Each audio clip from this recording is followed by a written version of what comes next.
মানুষ এই সময় কেবল সফল হবে যখন সে আল্লাহ এবং তার রাসূলকে অনুসরণ করবে। আল্লাহু আকবার বলেন। মানুষ যখন আল্লাহ এবং তার রাসূলকে অনুসরণ করবে কেবলমাত্র তার সফলতা। খলিফাতুল মুসলিমিন হযরত ওমর ফারুক রাদিয়াল্লাহু তাআলা তিনি বলেন, মানুষ কেবল সফল হবে যেদিন মানুষকে জাহান্নাম থেকে মুক্তি দিয়ে জান্নাতের মালিক বানিয়ে দেওয়া হবে, তখনই মানুষ সফল। এছাড়া মানুষের কোনো সফলতা নেই। সুবহানাল্লাহ বলেন।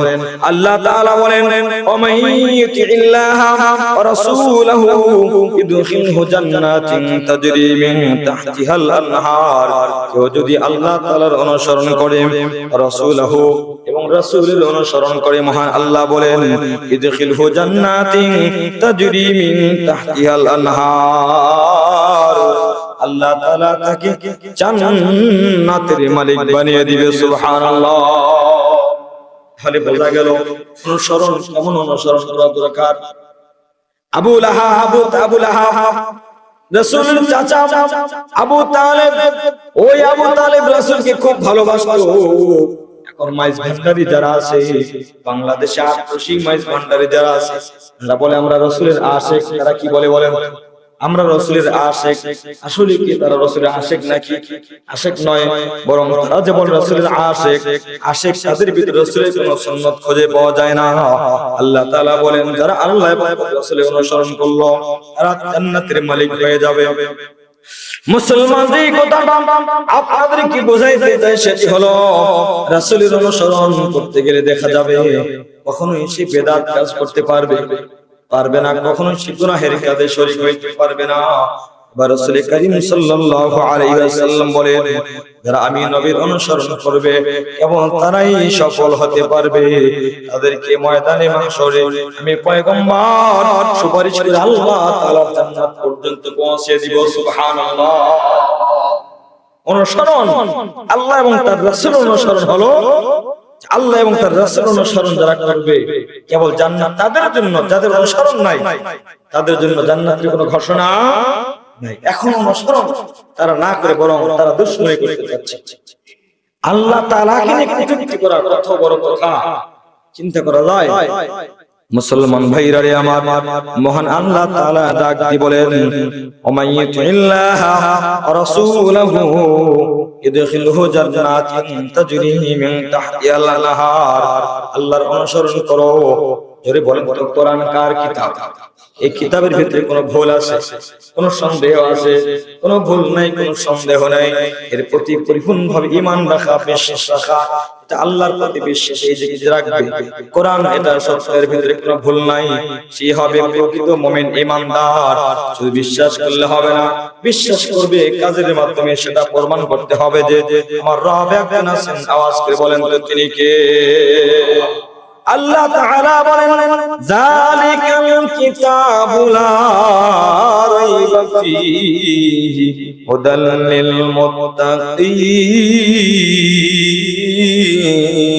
মুত্তাকিন। আল্লাহ তাআলা বলেন, যালিকাল কিতাবু লা রাইবা ফীহি, এমন একটা কিতাব যে কিতাবের ভিতরে কোনো সন্দেহের অবকাশ নাই, কোনো ভুল নাই। तमाम পৃথিবীর মানুষের মাঝে আল্লাহ তাআলা চ্যালেঞ্জ ছড়িয়ে দিয়েছেন, এটা এমন একটা কিতাব যে কিতাবের ভিতরে কোনো ভুল নাই, যে কিতাবের ভিতরে কোনো সন্দেহ নাই। আল্লাহু আকবার বলেন।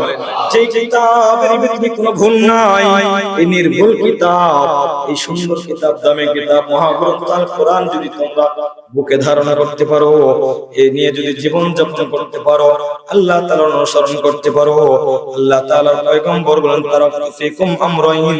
বিদি হাদিসের ভাষণে 27 মিনিট বক্তব্য দিয়েছেন। কয় মিনিট? 27 মিনিট বক্তব্যের ভিতরে রাসূল এই কথা বলেছেন, তারাকুম আমরাইন, সব কিছু নিয়ে যাইতেছি না, আমাদের মাঝে দুইটা জিনিস আমি আল্লাহর পয়গম্বর রেখে গেলাম। কয় জিনিস? আওয়াজ করে বলেন। দুইটা জিনিস আমি তোমাদের মাঝে রেখে গেলাম। দুইটা জিনিসের মাঝে একটি হলো লান তাদিল্লু মা তামাসসাকতুম বিহিমা। আল্লাহর পয়গম্বর বলেন, লান তাদিল্লু, কখনোই তোমরা গোমরা হবে না, মা তামাসসাকতুম বিহিমা, এই দুইটা জিনিসকে যদি তোমরা আঁকড়ে ধরো তাহলে তোমরা কি হবে না? গোমরা হবে না। একটি হলো কিতাব আল্লাহ ওয়া সুন্নাতু রাসূলিল্লাহ, এক নম্বর হলো আল্লাহর কোরআন, দুই নম্বর রাসূলের সুন্নাহ অর্থাৎ হাদিস। জবান খুলে বলুন আল্লাহু আকবার। পৃথিবীর কোন মানুষ কোরআন এবং সুন্নাহ মোতাবেক যদি চলতে পারে তাহলে ওই লোকটা কখনোই গোমরাহ হবে না। কিন্তু আটরশি মাইজ ভান্ডারী বলেন তাদের মাঝে গেলে কোরআনও নাই, হাদিসও নাই, আছে না নাই? পৃথিবীর মাঝে এমন এমন দরবার আছে, আমাদের বাংলাদেশে এমন কিছু দরবার আছে, এই দরবারের পীর নিজের জামা কাপড় নিজের শরীরে জামা কাপড় পর্যন্ত পরে না, আছে না নাই? নাম হলো লেঙ্গা বাবা। কি বাবা বলেন তো? তাম পৃথিবীর ভিতরে উত্তম জায়গা, দামি জায়গা হলো আল্লাহর ঘর বাইতুল্লাহ, কাবা ঘর। আল্লাহু আকবার। হাদিস শরীফে দেখছেন কেউ যদি কাবা ঘরে ইহাদার ভিতরে যদি কেউ দোয়া করে মহান আল্লাহ তাআলা হাদিস শরীফের দোয়া বিদ্যুতের মতো আল্লাহ তাআলা কবুল করে নেয়। সুবহানাল্লাহ। ওই কাবা ঘর তিনি এই সমস্ত মাইজ ভান্ডারী, এই সমস্ত বাউল নামের ফাউলগুলো তারা কটূক্তি করেছে যে কাবা ঘরের চাইতে মসজিদ বাড়ির পায়খানার দাম বেশি। নাউজুবিল্লাহ বলেন। তারা বলেছে কাবা ঘরের চাইতে মসজিদ তাদের পীর জাসা পীরের পায়খানার দাম আরো বেশি। নাউজুবিল্লাহ পড়েন। তারা বলে, তাদের ভাষায় বলে, এ জগতে কাবা ঘরের খাদেম হয়ে বেঁচে থাকার আমার আশা নাই, মুর্শিদ বাড়ির পায়খানাতে আমি যেন ডিউটি পাই। নাউজুবিল্লাহ পড়েন। ইজাবুল সরকার আজকে কয়েকদিন আগে তাকে গ্রেফতার করা হয়েছে, আল্লাহকে নিয়ে কটূক্তি করেছে। আল্লাহ কোরআনের ভিতরে বহু জায়গায় ভুল বলেছে। নাউজুবিল্লাহ পড়েন। বহু জায়গার ভিতরে এমন এমন কথা বলেছে যে কোনো কথা বললে তার ঈমান সঙ্গে সঙ্গে নষ্ট হয়ে যাবে। আবুল সরকার বলেছেন কাবা ঘর, ওই কাবা ঘরে খেদমত করার দরকার নাই। কাবা ঘরে খেদমত করার চাইতে যদি আমি আমার মসজিদের বাড়িতে বাথরুম আছে, বাথরুমে যদি আমি পরিষ্কার করি, কাবা ঘরে খেদমত করার চাইতে মসজিদ বাড়ির পায়খানার কাজ করা উত্তম। নাউজুবিল্লাহ। এরা আবার বলে যেই মুর্শিদ সেই রাসূল, আবার যেই রাসূল সেই আল্লাহ। নাউজুবিল্লাহ। কি বলে বলেন? যে মুর্শিদ সেই পীর, যে পীর, কথা বুঝতেছেন তো? অর্থাৎ যে পীর সেই রাসূল। নাউজুবিল্লাহ। আওয়াজ করে নাউজুবিল্লাহ। পীরই রাসূল, রাসূলই খোদা। নাউজুবিল্লাহ। আওয়াজ করে নাউজুবিল্লাহ। তাদের আকীদা দেখেন, বাউল নামের ফাউলগুলো তাদের মোটামুটি কয়েকটি কথা আপনাদের সম্মুখে তুলে ধরতে চাই। এক নম্বর হলো আল্লাহ ও রাসূলের মাঝে কোনো পার্থক্য নেই, অর্থাৎ যেই আল্লাহ সেই রাসূল, যেই রাসূল সেই আল্লাহ। নাউজুবিল্লাহ। আওয়াজ করে বলেন নাউজুবিল্লাহ। এক নাম্বার তাদের আকীদা হলো যে আল্লাহ যেই রাসূল সেই খোদা, যেই খোদা সেই রাসূল। এটা কোন মুসলমান বলতে পারে? আওয়াজ করে বলেন তো। নাউজুবিল্লাহ। সমসাময়িক আলোচনা প্রেক্ষাপট অনুযায়ী কথা বলা দরকার, আমাদের সতর্ক থাকা দরকার। এক নাম্বার বলছেন যেই মুর্শিদ, অর্থাৎ বাউলদের আকীদা হলো যেই মুর্শিদ যে আমার পীর সেই রাসূল সেই হলো আল্লাহ। নাউজুবিল্লাহ পড়েন। অর্থাৎ আল্লাহ এবং তার রাসূলের মাঝে কোনো পার্থক্য নাই। কেউ যদি রাসূলকে সালাম দেয়, কেউ যদি রাসূলের সঙ্গে দেখা করে, রাসূলকে সবসময় দেখে, সে যেন আল্লাহর সঙ্গে সাক্ষাৎ করলো, দেখা করলো, এরকম কথা বলে। তারা বলে রাসূল সেই আল্লাহ, আল্লাহই রাসূল। নাউজুবিল্লাহ পড়েন। এজন্য এক নাম্বার আকীদা হলো আল্লাহ এবং তার রাসূলের মাঝে কোনো পার্থক্য নাই। নাউজুবিল্লাহ পড়েন। অথচ আমার রাসূলকে যিনি সৃষ্টি করেছেন তিনি কে? রাসূল কখন আল্লাহ হইতে পারেন? রাসূল হলো तमाम পৃথিবীর শ্রেষ্ঠ মানুষ। জবান খুলে পড়েন আল্লাহু আকবার। রাসূল হলো तमाम পৃথিবীর শ্রেষ্ঠ মানুষ। এই কথা আমরা দিলে বিশ্বাস করি, তাকে ভালোবাসি। কারণ প্রত্যেকটি জায়গায় আল্লাহ তাআলা যার যেমন মান কদর দিয়েছেন তার মান অনুযায়ী তার শান। কথা বলেন ঠিক কিনা? রাসূলের শান কেমন? আমার রাসূলের শান মান। তারা আবার রাসূলকে নিয়ে কটূক্তি করেছে যে মুর্শিদ যে আমার পীর সেই রাসূল। নাউজুবিল্লাহ। যে পীর সেই রাসূল। তারা তো হজ করে না, তাদের ভিতরে হজও কি নাই, জায়েজ নাই। তারা বলে রাসূল মুর্শিদের কাছে কেউ যদি যায় হজের নিয়তে হজ সওয়াব হয়। নাউজুবিল্লাহ বলে কত বড় মারাত্মক কথা। এই ভণ্ডগুলো আবার দেখবেন বাংলাদেশে এমন এমন দরবার আছে যে দরবারগুলোতে কাপড় পরাও নেই। এই পীরগুলো আবার জামা কাপড় পরে না, তাদের নাম হলো আবার ল্যাংটা। ল্যাংটাও আবার বাবা হয়। এত বাবা, আবার এদের অনুসারীও কম না, এদের অনেক অনুসারী আছে। অন্ধভক্ত আছে না নাই? আছে। আল্লাহ তাআলা এদের থেকে तमाम পৃথিবীর মানুষকে হেফাজত করেন, বলেন আল্লাহুম্মা আমিন। এক নাম্বার তাহলে কি বললাম যে বাউলদের আকীদা হলো আল্লাহ এবং রাসূলের মাঝে কোনো পার্থক্য নাই। দুই নাম্বার নাউজুবিল্লাহ, দুই নাম্বার বাউলদের একটি প্রসিদ্ধ দর্শন হলো মুর্শিদ অর্থাৎ তার পীর। মুর্শিদ মানে কি? তাদের পীর, যাকে তারা পীর মানে। যেমন আবুল সরকার যে বলেছে যে কাবা ঘরের চাইতে মসজিদের বাড়ির যে পায়খানা আছে সেই পায়খানা পরিষ্কার করা এটা সবচেয়ে দামি। নাউজুবিল্লাহ পড়ে। সে বলেছে যে মুর্শিদ যে মসজিদ এবং আল্লাহ এবং রাসূল তাদের মাঝে কোনো পার্থক্য নাই, যেই মসজিদ সেই রাসূল সেই খোদা। নাউজুবিল্লাহ, নাউজুবিল্লাহ। তিন নাম্বার তাদের ঈমান আকীদা হলো ওহী ভিত্তিক কোনো ধর্ম ও সমাজ ব্যবস্থা অস্বীকার। এটা হলো তাদের আকীদা। কয় নাম্বার? তিন নাম্বার। অর্থাৎ কোরআন কার কিতাব? আওয়াজ করে বলতে হবে, কোরআন কার কিতাব? এই কোরআন দিয়ে সমাজ চলুক, রাষ্ট্র চলুক, জানতে ইনশাআল্লাহ। তারা বলে কোরআন দিয়ে কোনো সমাজ রাষ্ট্র চালানো যাবে না, তারা সরাসরি নিষেধ করে। ওহী দিয়ে অর্থাৎ যেই বিধানগুলো আল্লাহ তাআলা দিয়েছেন ওহীর মাধ্যমে কোন ধর্ম ব্যবস্থা সমাজ ব্যবস্থাকে অস্বীকার করে যে আল্লাহর কোরআন দিয়ে সমাজ চালানো যাবে না। নাউজুবিল্লাহ, নাউজুবিল্লাহ। মুসলমান ভাইরা আমার, পরজবান খুলে বলেন তো কোরআন দিয়ে রাষ্ট্র চালানোর কথা কে বলেছেন? কোরআন দিয়ে সমাজ চালানোর কথা কে বলেছেন? কোরআনে নামাজের কথা আছে না নাই? তারাও কিন্তু নামাজ পড়ে, মাঝে মাঝে পড়ে, মাঝে মাঝে পড়ে। তারা নামাজ পড়া মনে করে। কেউ যদি মুর্শিদের পায়ে চুম্বন খায় তাদের আকীদা হলো তাহলে তার এক ওয়াক্ত নামাজ পড়লে যে সওয়াব হবে সেই পরিমাণ সওয়াব। নাউজুবিল্লাহ পড়েন। আবার যখন মুর্শিদে গোসল করে, গোসল করার পানি তারা এনে পান করে, নাউজুবিল্লাহ পড়েন। এই পানি পান করলে নাকি আল্লাহ তাআলা তার সুস্থতা দান করবে। আওয়াজ করে বলেন নাউজুবিল্লাহ। কত নিচে তারা চলে গেছে।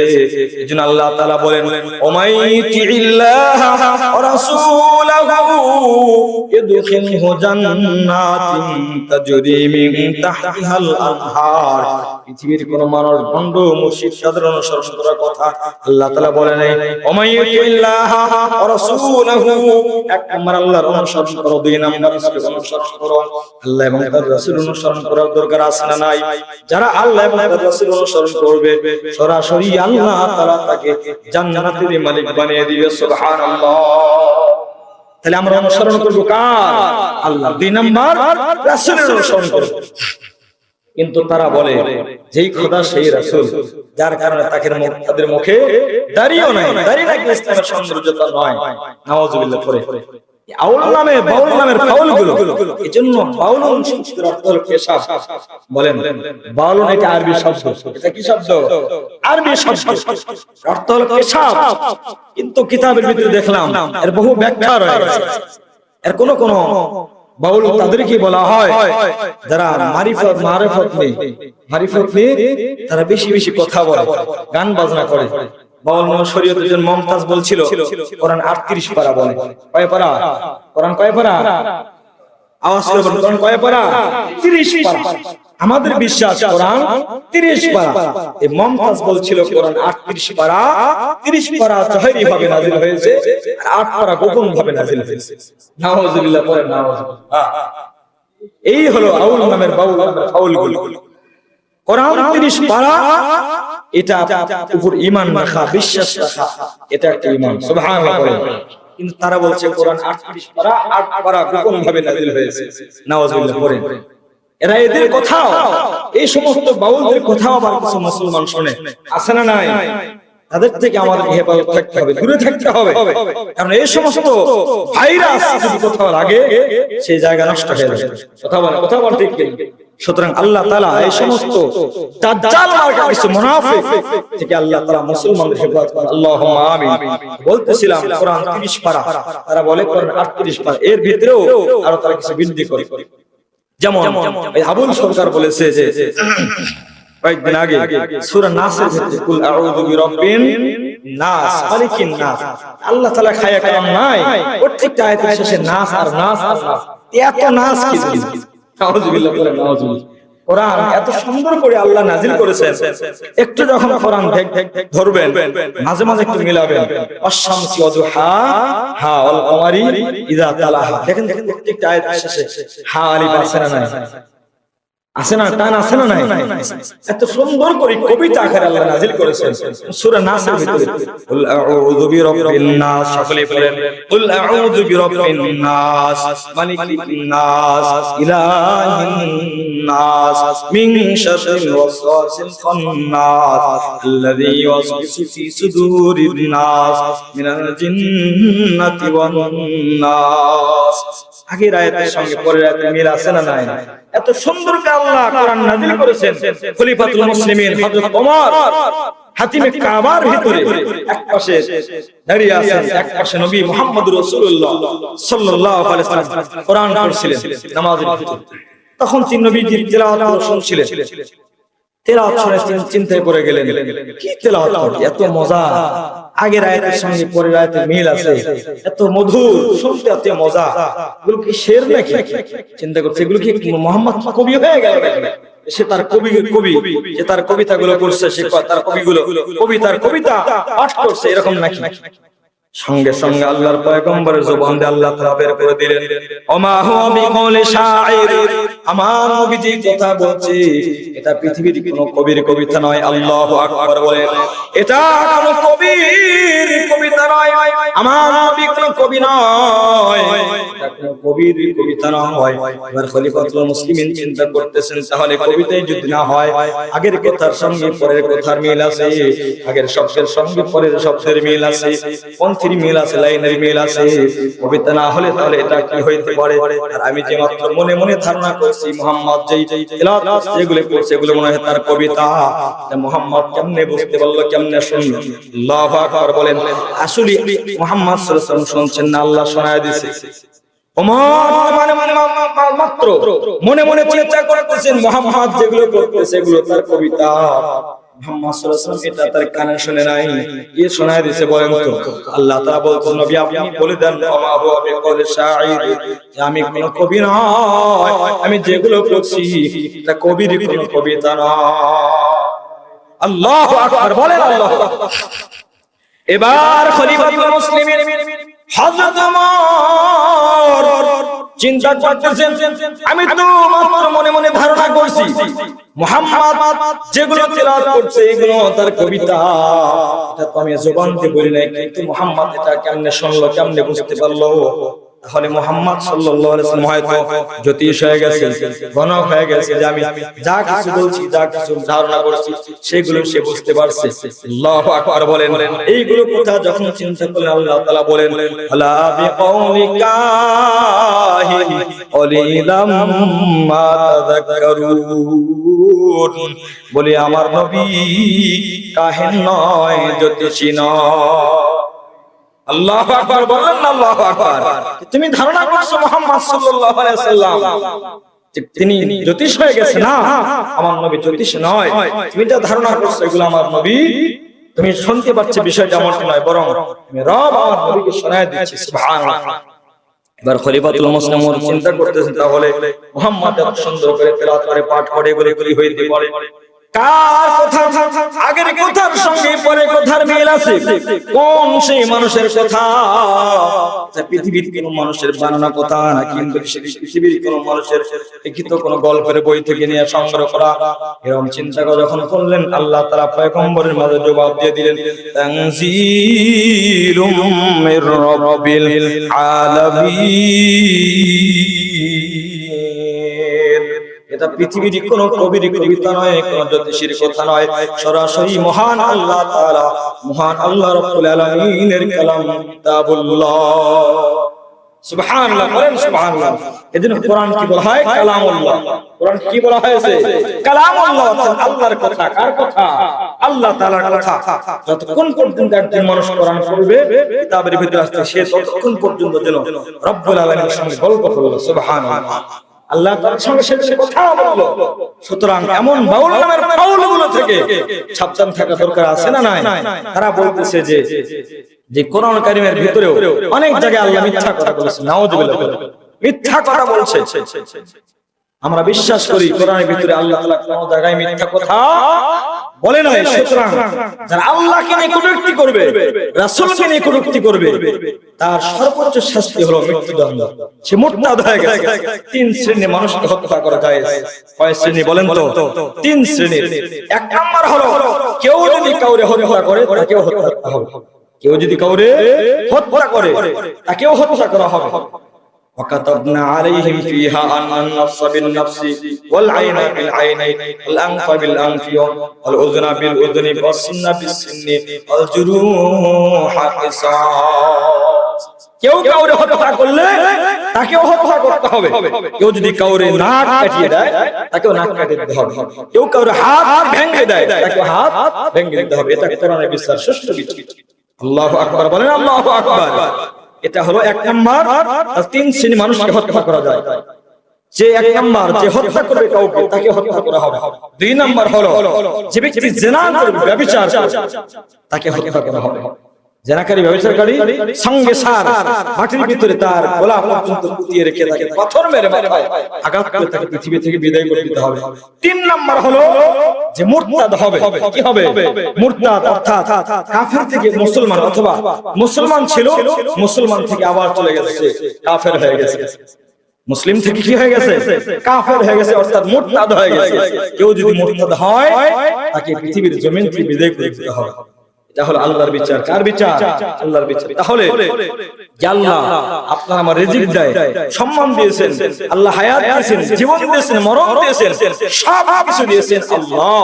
সে আল্লাহ রাব্বুল আলামিন নিয়ে যদি কেউ কটূক্তি করে তার বিচার হওয়ার দরকার আছে না নাই বলেন? এজন্য পৃথিবীর সমস্ত মুসলমানের সর্বোচ্চ দাবি হলো আমরা তার সর্বোচ্চ শাস্তি মৃত্যুদণ্ড চাই। রাজি আছেন ইনশাআল্লাহ? কারা কারা রাজি আছেন ইনশাআল্লাহ? একটু হাত তুলেন। লিল্লাহি তাকবীর, আরে তাকবীর। পৃথিবীর জমিনে একজন বাউলের যদি সুষ্ঠু বিচার হয়, আর কোন বাউল এরকম ফাউল কথা বলে আর কোনদিন পার পাবে না, আর কোনদিন বলারই সাহস পাবে না ইনশাআল্লাহ। সুতরাং সে যদি আমাকে মার আঘাত করে আমি সহ্য করব, কিন্তু আল্লাহ এবং তার রাসূলকে নিয়ে কটূক্তি করলে এখানে ধৈর্য ধরার কোনো সুযোগ নাই, এখানে কোনো সম্ভাবনা নাই।